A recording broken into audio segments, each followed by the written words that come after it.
금요일 밤이었습니다. 방글라데시에서 수니파 무장단체 이슬람 국가의 소행으로 추정되는 그런 인질 테러 사건이 났죠. 그래서 현재까지 20명이 사망을 했습니다. 먼저 그 목격자들의 증언을 한번 들어보겠습니다. পরে বাইরে তাকায় দেখলাম যে ওরা দুইজন মানে আমাদের যে পিজার যে কিচেনটা ওই কিচেনের সামনে দাঁড়ায় দুইজন মানে We are seeing a rise in radicalism in this country, and it's really scary that these attacks have just been so consistent.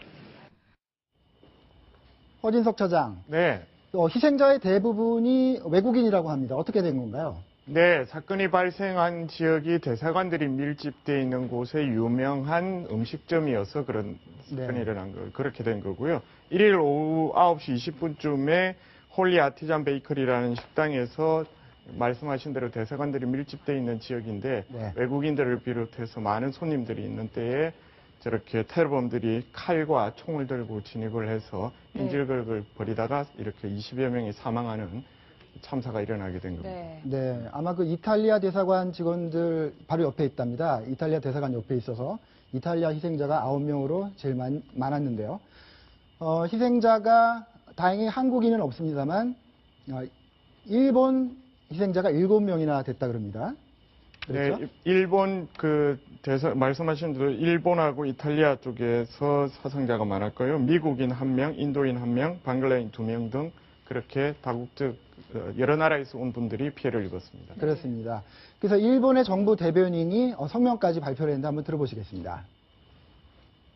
バングラデシュの発展のために尽力をされた方々がこのような結果に終わったことは痛恨の極めであり残念至極であります。 자, 좀 전에 사건 소개에서도 말씀을 하셨지만은 주로 방글라데시에 있는 외국인들이 범행의 대상이었던 것 같아요. 네, 인질극이 한 10시간 넘게 이어졌다고 하는데 그 과정이 어땠는지 조금 설명을 좀 해주세요. 네, 그 사건이 발생하자 이제 당연히 군과 경찰이 출동을 했고요. 그래서 바리케이트를 치고서 10시간 이상 대치를 했는데 괴한들은 이제 총격전을 총탄으로 이제 맞섰고 이게 전투가 제법 치열했습니다. 그래서 괴한들은 폭발물 등을 터뜨리고 격렬하게 저항을 하는 바람에 경찰 2명이 맞아서 이제 파편을 맞아서 옮겨졌지만 숨졌고요. 그다음에 교전 과정 중에 경찰과 군인 등 26명이 부상을 당했습니다. 적지 않은 총격전이 있었다고 보여지고요. 이 중에 또 10명이 위중한 상태입니다.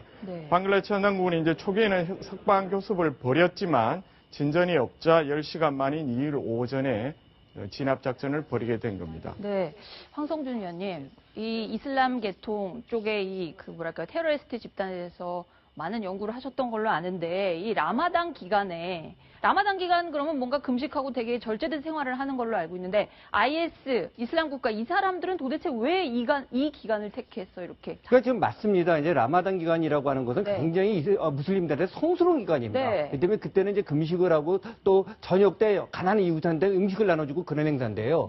또 이제 해석이 다른 거죠. 이런 IS 같은 극단적인 이제 종파를 믿는 사람들은 바로 이런 라마단 기간에 불순 요소를 제거해야 된다고 믿습니다. 물론 그들이 말하는 불순 요소라는 거는 꿀한 정신하고도 틀린 건데요. 자기네들도 모르는 이런 이단자들 내지는 비무슬림들을 제거해야 된다고 믿죠. 예를 들어 이번 사건이요. 어떤 특징이 있냐면은 지난 파리 테러라든지 올랜도 테러랑 좀 다른 게요. 올랜도나 파리는 무차별 공격을 했는데 이번에 무차별 공격은 하지 않았습니다. 그렇죠. 하나도 물어봤죠. 근데 그 이유가 뭐냐면은 파리나 이제 올란도는 소위 말하는 비무슬림 국가였고 이쪽은 무슬림 국가였거든요. 그래서 나름대로 우리가 볼 때는 아주 추악하고 못됐지만 나름대로 대중적인 지지를 받으려고 합니다. 그러니까 올랜도라든지 파리도 보면은 이들이 말하는 문화투쟁이라요. 우리는 이게 어떻게 문화투쟁이냐 총을 들고 싸우는데 바로 이 나이트클럽이라든지 동성애자 클럽 이런 데를 공격한 걸 자체는 문화투쟁이라거든요.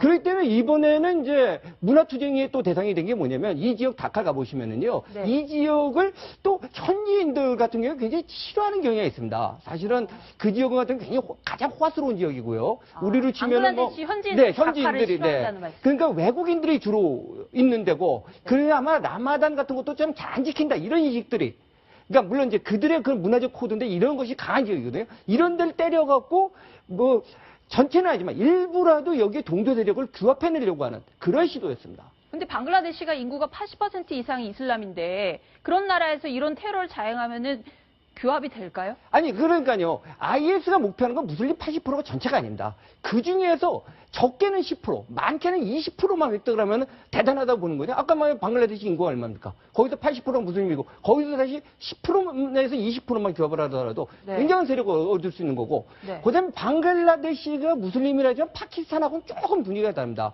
파키스탄은 굉장히 원리주의적 경향이 강한데 네. 방글라데시는 이제 전통적으로 힌두교, 불교 이런 영향도 있어갖고 조금 해석하기에 따라서 약간 온건한 경향도 보이거든요. 거기서 이제 강경파들을 규합해갖고 이제 강경 투쟁을 만들어내려고 하는 시도죠. 네. 그 이슬람 국가 IS가 이 알카에다에 이은 테러 조직으로 이제 신흥 테러 조직이잖아요. 네. 조직도가 이 공개가 됐다고 하는데 허진석 차장 좀 소개를 해주십시오. 네, IS가 이제 조직도를 공개를 했는데요. 이걸 네. 공개를 한 이유는 6월 29일이 자기네들이 쉽게 소위 말하는 이슬람 국가를 네. 창건했다고 선포한 지 2년이 된 때라서 세계적으로 자기네들이 이제 조직을 갖추고 있다 그렇게 한 거고요. 제일 위에 보시면 이제 주요하게 통제를 하고 있는 국가들, 그 다음에 그 중간 정도로 통제하고 있는 국가들 이렇게 쭉 설명을 하고 안 보이는데 네, 뭐 예멘 주요하게 통제하고 있는 게 뭐 시리아와 이라크 자기네들이 주로 거점을 하고 있는 데들이죠. 네. 그리고 중간 정도 통제를 하고 있다고 한 데가 리비아, 나이지리아, 이집트, 예멘, 체첸 이런 데들입니다. 아프가니스탄 이런 데들. 그리고 작은 뭐 비밀 조직이 있다고 특이하게는 또 비밀 부대가 있다고 밝힌 데들이 알제리, 터키, 사우디아라비아 이런 데들인데요. 쭉 제가 이렇게 나라 국명을 얘기를 하면서 들어보셔서 알겠지만 주요하게 다 IS에서 테러가 실제로 일어났던 국가들입니다. 그렇게 해서 자기네들이 세를 과시하기 위해서 이번에 이렇게 발표를 한 걸로 보입니다. 네. 그렇군요. 재밌는 것은 IS가 자기들의 소행이라고 먼저 밝혔고요. 그 다음에 또 방글라데시 내무부는 자체 세력의 소행이다 이렇게 또 발표를 했어요. 하지만 어쨌든 IS가 배후에 있는 것으로 이렇게 추정이 되는데 여기서 잠시 이제 여기 이 나라 중에 필리핀도 있습니다만 필리핀에 새로 당선된 두테르테 대통령이 있잖아요. 네, 아마 IS도 이 대통령은 무서워할 것 같아요. 네. 마약과 조직폭력을 잡겠다 이렇게 공약을 해서 대통령이 됐는데 실제로 그 공약을 실천하고 있는 것 같습니다. 일단 그 공약 내용을 한번 들어보시겠습니다. Either you kill me or I will kill you, idiots. The children of this country by controlling their movements at night. Demanda ako, you go to hell. Prove of my methods of fighting criminality, the sale and use of illegal drugs and corruption. 네, 인권보다도 마약과 조직폭력을 잡는 게 더 중요하다 이런 취지로 읽히는데 허진석 차장. 네. 실제로 실적이 있나 보죠?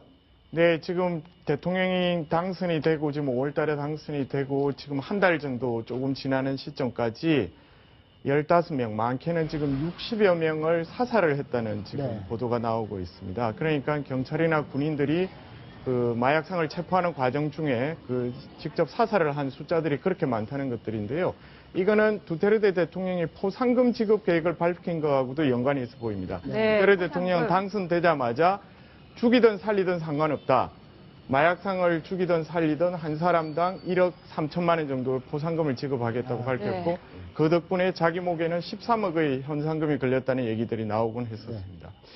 그런데 두테르테 대통령이 제 말대로 속은 시원한데 걱정되는 게 지금 남미가 어떤 마약 집단이 거의 반군 비슷하게 돼 있거든요.